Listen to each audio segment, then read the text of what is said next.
Ndakabereka mudada mabhutisi. Chataura ndezvechokwadi handisi ndikatambudza. Ndichasundikanyepa ndinosungwa nemhosva kudai. Mwari anditungamirire.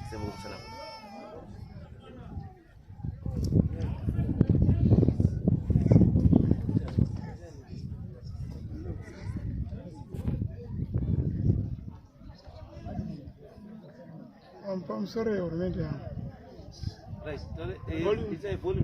Pamusoro yehurumende yangu. Inini ndinonzi George Munyaradzi.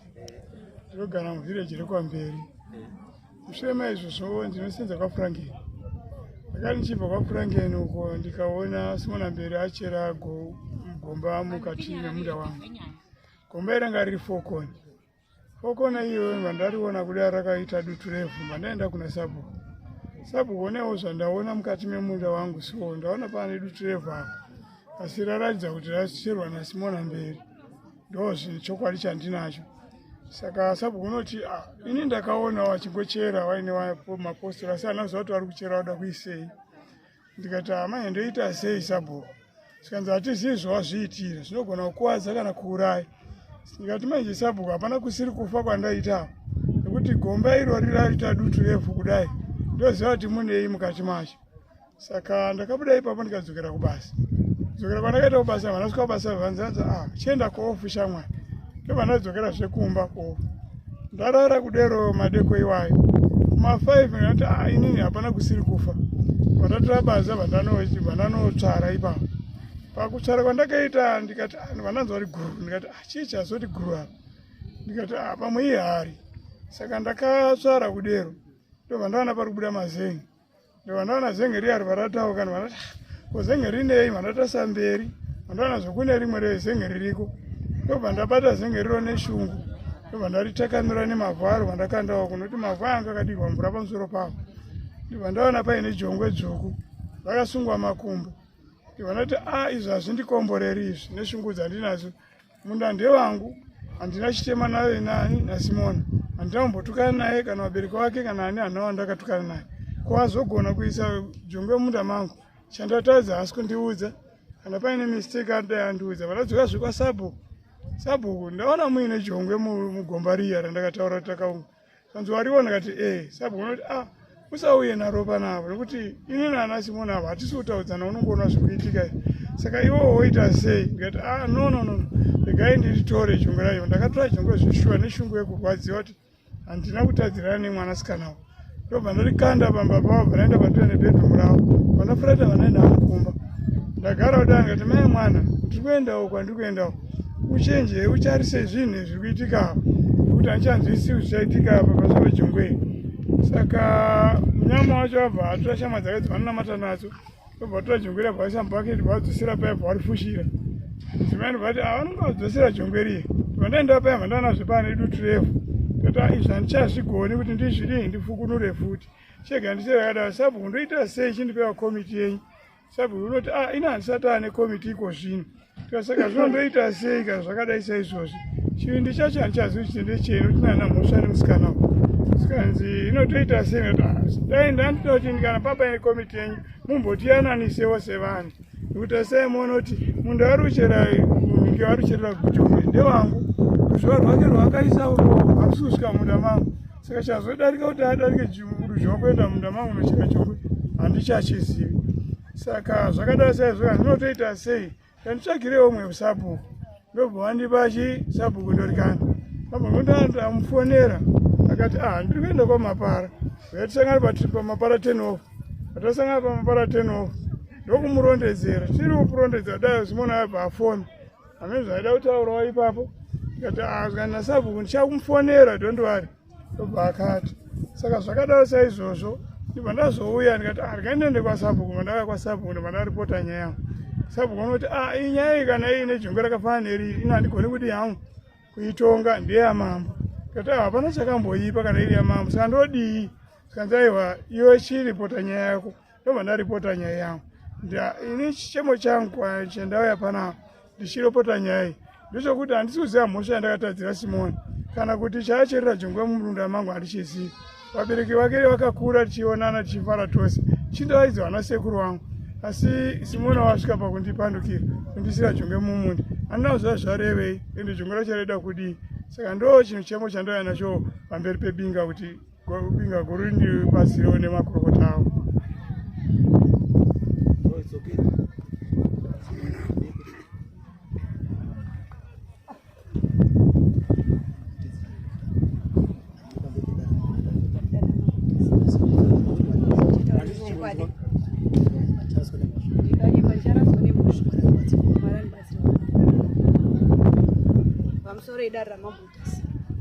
Nyaya iyi yatangira pakati. Chekutanga nyaya yakatanga musi wa 9 July 2023. Baba awa wakauya kubva kwawaigara, handizivi kuti waigarepi, wakasongoenda ndofunga nana 89. Zvadaro izvozvo inini sekugara kwandinongoita pamba. Wakauya pamba wakapfuura chienda kwaSabu. Waenda kwaSabu ndizii zvakaenda kutaura naSabu, handizvizivi handisipo. Wakadzoka havana kuzodzoka nepamba, wakabva wachechenedza vautendera nekuseri kutoilet kwakudza vaenda kumba kwavo. Wakasvika vachitora machisi kumba kwavo bvawadzika pamunda bvawatanga kubekedza mazhonje aiwe nemitatu yaiwepo yatatakarima 2022. Wabekedza mazhonje iwayaya haana kupera musi uyo bhozi wakanga uya zuva roumira. Musi wa 10 July wakaya futi seconds ndobva wapisa futi mazhonje iwayo. Hapana akawavhunza, ndakada kutosimuka pana ndakagara chida kuenda paseri peimba yedu ipapo. Ndobva mhai wangu bva nditi aiwa usadini usasimuka kuendako ngokuti pabva kwaSabu hatisi kuziva zvataurwa kuchi Sabu. Saka iwewe dini gara pasi. Ndakava ndagara pasi apisa mazhonje ake bvaapedza. Hana munhu akaya kumbobvunza naye kana kutaura naye kuti inini paposheni pamairima zvakafamba sei kuti murime paposheni ipapo. Yeti paposheni ipapo pagara patori nemugano uripo unotaura kuti iwe unofanira kuguma apa bhozi pane zvimbuya zviripo. Saka iye akauya achibva apwanya zvimambuya zviya.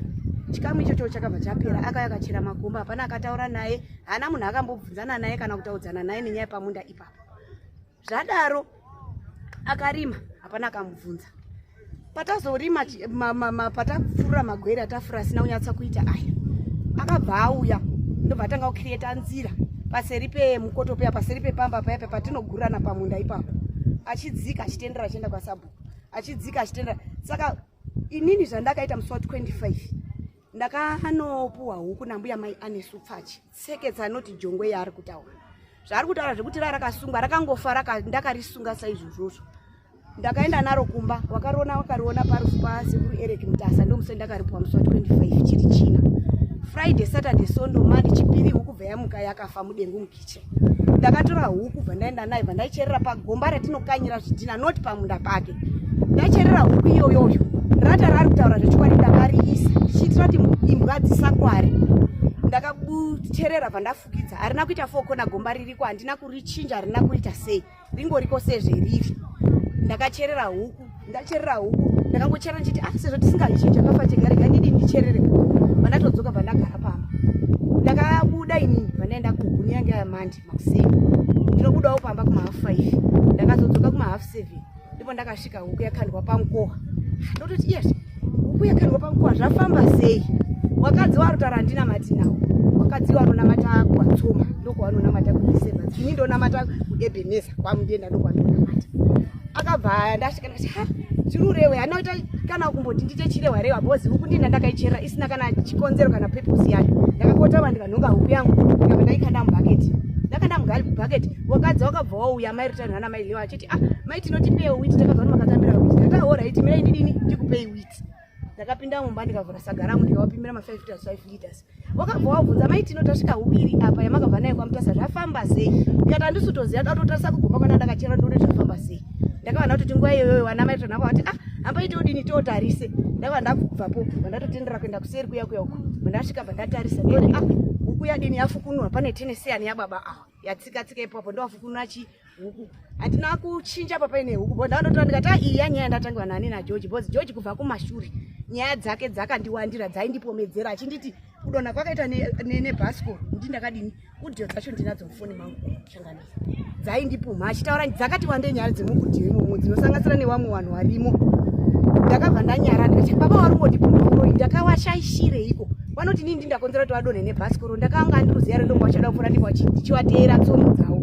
ndakambonyarara handina musi ndakambobvunzana nawo karo ndakambotaudzana nawo handina ndava ndanyarara ndobva ndabva kuseri kwandaningirina bva ndasvika ndadzosera huku bva ndafusira zveyange ingori bva ndadzoka bva ndauya bva ndadini bva ndatoita basa rangu semazuva ese ndopakaenda kwasabhuku ndandisikwa ndisiti wakataurwa kuti ndisabhuku ndobva ndakangogara pamba ndopandakazoka kazi George waendepi waenda kwamaikendi ndokwaenda kotadini aende kotaura nyaya yake ikoko sabhuku ati ngaendepi ngaende kwamaikendi waende kopuwa mazano ekuti adini auya amangere nyaya kunoku zvemako handina kuzviteerera ngokuti ndakati zvimwe zvacho zvemako hazvidi kunyanya kudini kuteerera ndakabva ndangonyara ndikati ndikatienda saka sabhuku wacho watadza here kuti zvaenda kotaurirwa zi pane uyo akati Jongwe ina huku yanga isitseketsa ndobva agara saka ndakati saka sabhuku zvaenda kotaurirwa watadzawo here kuya koona guwa radini ratauya koona kuti shuwa iJongwe here kana kuti itseketsa regai tichiona ko zvichaguma George akaya kuno kuzomangara kupi na komangara kuno kwachangamire ndopati tisa nhasi petiri nhasi kunoyo right sabugwari uri pano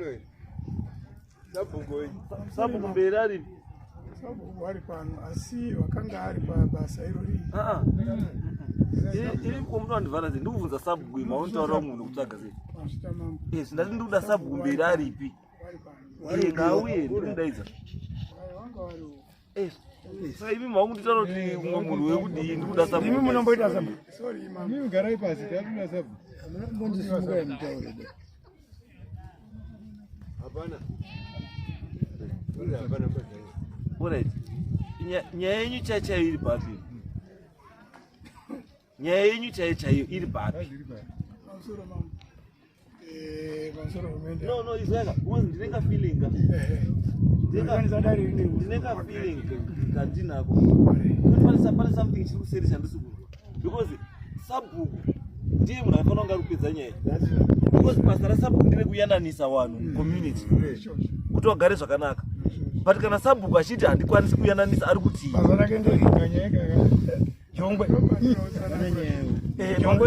chitsanangura ndingabuda kutsanangura sabhuku panhauya sabhuku kuti asasvika sabhuku akati uyi hanzvadzi yangu iuri muzukuru wangu atigone kukutongai asi zviri nani ndiise kupi kuna sabhuku ndorikani sabhuku ndorikani hatipasiri nekuti imi muri hama mose ndikati iwe uri wrong ndoita senda kusaidira ndikati iwe uri wrong ndoita senda musaidira saka izwai bamu basa redu isusu handire kutakidza ukama ba hatinei nezveukama isusu kana waya padare pana kutotaisa nyaya kuti nyaya yakamira sei kuti igadzirisike ndo zviri important zvekuti uyataura kuti uri muzukuru wangu uri hanzvadzi yangu uri chii changu isusu hatinei nazvo zvizvi inini wangani wazukuru wangu apa kana wana mukoma wangu wana sekuru wangu andakatonga vana ayo ndati wangani wana muchirahondo chaiwo wangani wana muchirahondo wana sekuru wangu andakatonga ini wakadini saka tikada kuti tsvage kuti muzukuru sekuru chii dzinotongeka here nyaya pana hazitongeki asi toda kuti isusu kuti ngatitsvage chii ngatitsvage pane nyaya handiti kana paine chida kutokorekta kwakatobva tachidii tobva tachikorekta chisiri right tobva tachikorekta because mukandinyepera manje hazvizoiti because chandiuda inini ndechekuti there is something pane something chandirikuona pane something chisitaurwa ba handizvo chekutanga chandoda kuti ndizvo chandoda clarification chandinoda clarification chekutanga ndechekuti uyu akaenda kocherera huku handizvo mirai uyu akaenda kocherera huku handizi uyu obva abvisa chii huku already that action ikurakidza chii chiri kurakidza nyaya ownership nzvimbo ndeyani makaiswa huku ndo zvandiri kuvhunza saka ikona ndichipira munda wangu ndo waiswa uyu ndo saka ndati sabhuku aripi because uyu akaenda kocherera huku uyu aibva abvisa huku Anditi, it means ari kuya kubvisa huku ane authority yaari kuzvipa yekuti abvise huku. Aenda kuisa huku ane authority yaari kuzvipa yekuisa huku. Uyo achibvisa huku achinokanda pamukowa, uyo achitora huku yakandwa pamukowa achidzosera mugomba. Saka zviri kuti izvo zvizvo zvinoratidza kuti isu yenyu mimi, isu yenyu haisi yehuku ba. Huku yangu yandikwa hayo. Apa huku yadi, huku yashanda apa, asi isu yenyu haisi yehuku. Ora yenyu. Lendi yakaiswa huku ndeyani? Ndeyangu. Ndini murizive lendi. Garai pasi. Because mese muratidza kuti mune authority over that land. Ndinozive lendi ndeyani? Pamusoro Changamire. Yes, rose. Inini ndinoitwa Veronica Mberi, ndiri sisi waSimona. Saka chandiunza kuno akasvitsa nyaya yake ndikainzwa kubva kumavambo kwayo. Saka ndanga ndichida ndine mubvunzo nekuti kuti ndinyanye kuti dzike nenyaya ikai inotoda vanga vari paground vachinyatsoiona semunin'ina wangu handiti. Saka nyaya iripo ndeyekuti ndachida kubvunza George Munyaradzi kuti George kubva gore ripi uye kutanga rini kuti lendi yauri kutaura ndeyako, munda wako wakatanga kuurima gore ripi kubva tichikura Changamire. Baba wedu wari wapenyu pakaiswa barbed wire, muganhu wakaganhurwa kusvikira panake pamusha ipapo. Pamusha wedu watinorima iwayo takangosiyiwa nababa wedu pamba ipapo tichingoparima. Saka zvakatinetsa takunzwa mashoko aya kuti George auya paseri Pemba. Just imagine kuti how many meters kubva kumba kwake kujamba madhunduru munomati machi madhunduru ese unoti paseri Pemba pamunda pake kubva mai wake watinoziva Joyce Munyaradzi hawana kumbobvira wakaparima mumukoma wake uyu Phineas Munyaradzi nekumuziva kusvikira ashaye nemudzimai wako achibva kuHarare vachiuya vachirima pamushapa havanongombvira wakaparima. Saka ndo mubvunzo wangu toda kunzwisisa kuti kuzoti iwewe uye zve2 minutes zvaakaita kuuya pamusha pedu kuti adzoka kumusha achibva kwanzi aigara handizivi kuti anga kugara kupini obva auya abva ati nhasi munda wangu ende akangosvika haana wakataura naye haana wakabvunza akangosvika ndobva atotanga kutopisa mazhonje aitaura handiti akangosvika ndokuunganidza ndokupisa ndokutochera makomba uye anoti anombomubvunza ende chiri chokwadi. Amene anogona kundidaira kuti paakatanga kuzviita akambotaura nawe era kuti ndachera makomba ndakutopisa ndauya kuzorima munda wangu. Ndakataura namai. Maita yenyu Changamire. Ndosaka ndatika isu isatarisiwani tinotarisa nyaya zvese zvamunotaridza pane jongwera Hapana jongwe. kana tseketsera. Hapana. Which means kuti nyaya yenyu yetseketsera nerataka yakuuya asi pane nyaya chaiyo hombe iripo. Ichi icatalyst chete. Icatalyst yaita kuti nyaya ibude pachena. Ndokupira kupedzisa. Zvejongwe zvehuku inonzi yakazochererwa iyi. Huku iri kunzi yakatovigwa. Huku haina kuraswa. Isu rudzi rwedu hatidyi zvakafa zvega. Hatidyi zvakafa zvega isu. Saka tinotorasa. Saka akangonoti zvakakodzera kuti ndinoivharira. Ini kweso vandisina basa nako. Asi munokamata nerada here.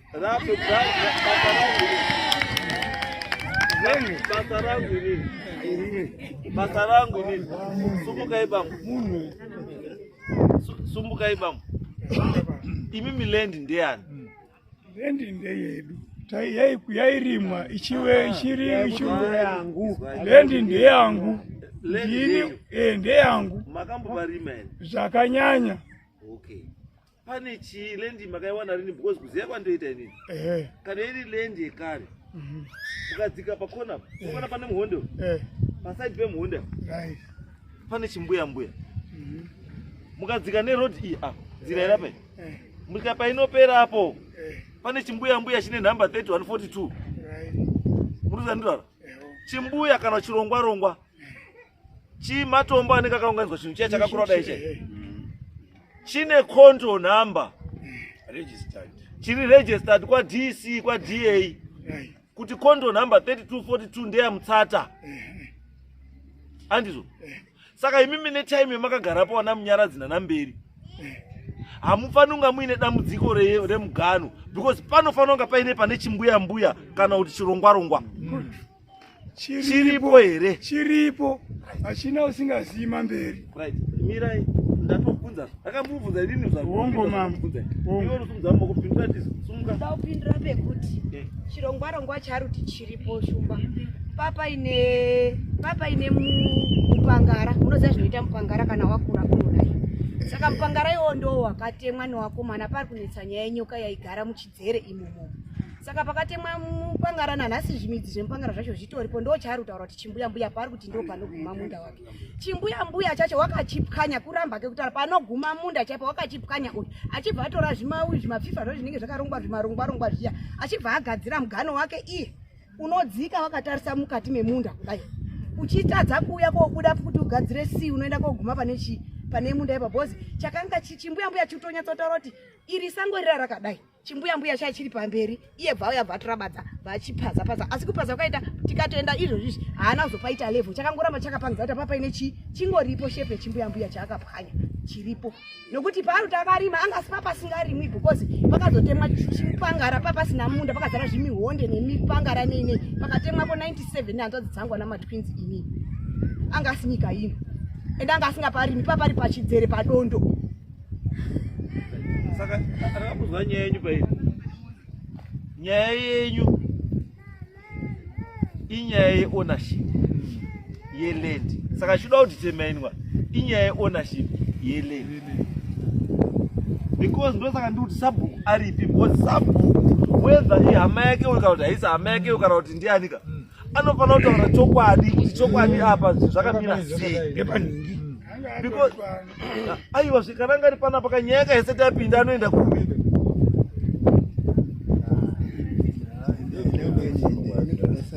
Nyaya kaisati yapinda yawinga panapa asi anoenda because ndo ziso rangu inini. Handiti ndianofanira kunga arunditaurira izvizvi kuti apa zvinhu zvakamira sei. Saka vanoda kuti inini ndiende inini. Unoti changamira waende macho Mbuya kwenyu. Saka ari macho. Muripi? Ndo zvakataura Jojo. Ndinatobva nyaya dzisateswa kana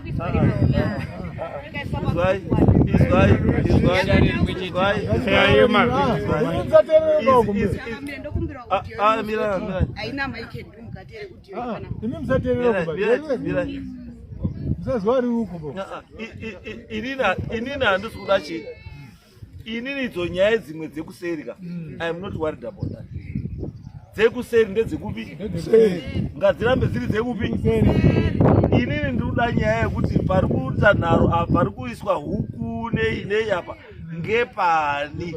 Ndikangoti temenepo kuti ngepani then uyu akaisa huku kana akaenda kuisa huku musiri make ngaabvise huku yake. Asi uyu kana wakabvisa huku mukati meyadhisiri yako simba rekobvisa huku mumba mushambe mwano wari wanepi. Ndio zvati kutaura kuti ndo pane mvunzo chete kuti iwe kana musiri mako simba rekuenda kodhiga mumushambe munhu mune munhu aichatunhu kwake wakarione. Uyu kana wakaisa huku dzako uchizwa wakaita unga guwa remunhu wakauchi munda mewanhu simba iroro wakarione. Saka zvese zvinoda kuonekwa. Saka zvinhu zvese zvinoda kuti Sabhuku aripo ini ndakuchitumawo timu yangu yeinspection iende panzvimbo yonotarise kuti chirongwa chiri papi apa chiri papi manext door aripo wouya wodetermine kuti apa ndepani apa ndepani. Nyaya yadi zvatopera Maita basa mama. Because ini Maita hurumende yangu. Izwai papo. Ini chandinoda manje imimi next time what you do mukaona kuti vanhu vandikudhira nawo hawawirirani musaende to any one of them. Muzwa poine ndwa mukanzwa kuti avo vanhu havadi hawawirirani handiti musaende kune one wechi wavo. Tsvagai yeneutral person anoya pakati, because the moment unoenda kune umwe usingaendi kune umwe you become conflicted because wakuzone interest. handizvo zvakafanana nekuti vanhu apa pamapangwana vanhu vakawanda umwe anotouya kuti nyaya nhasi iri kudare kudai munati mangwana neshupa tionani ndinoka nyaya zvakakara kana uine nyaya iri kudare ngatisangane papi handichadi pavanhu vanouya kumba kwangu vaine nyaya dzavo vanhu vese kudare ngatisangane papi because inini zvandinoita nyaya dzese idzi angamona nyaya dziri kuerengwa masamona ini ndinotoazwira pano kutozi nhingi versus nhingi ndozvizwira pano ini wakomana wandozviziva ndakati handidi kutombozva kuti nyaya dziriko ndedzei handidi why because ndichataura kuzi pana mai wako handizvo ndotanga kutoita tsitsi nekutokereka musoro kuti saka mai ndomuhekasei ndoti ayi ngatizwe nyaya tapapi ndosaka taisa gedhiro hatichadi vanhu vanopinda pagedhi munhu wese kupi nyaya dzouya kunototonga chii saka vakomana iyi takuida kuti muswani 7 ngaidzoke asi chiendei kupi inspection maenda kuinspection moha maona sabhuku moona vanhu vakadii vakatenderedza then mouya back todii tozwa nyaya yopesa handizvene Mr. George izvozvo chaizvo because ndatoona nyaya yenyu kwamunonetsera kwese yazobuda hayo nenyaya yejongwe ka but dai jongwe ranga risina kuigwa izvi mamuchazouya panapa nekutemana uraya dini uraya nyaya maita basa right saka chiuya ichi musi wa7 ndi vatagadzisa nyaya right agona pane chii agonesa Tishkash TV, inonakidza zvekuti kana wasalaiki pa FB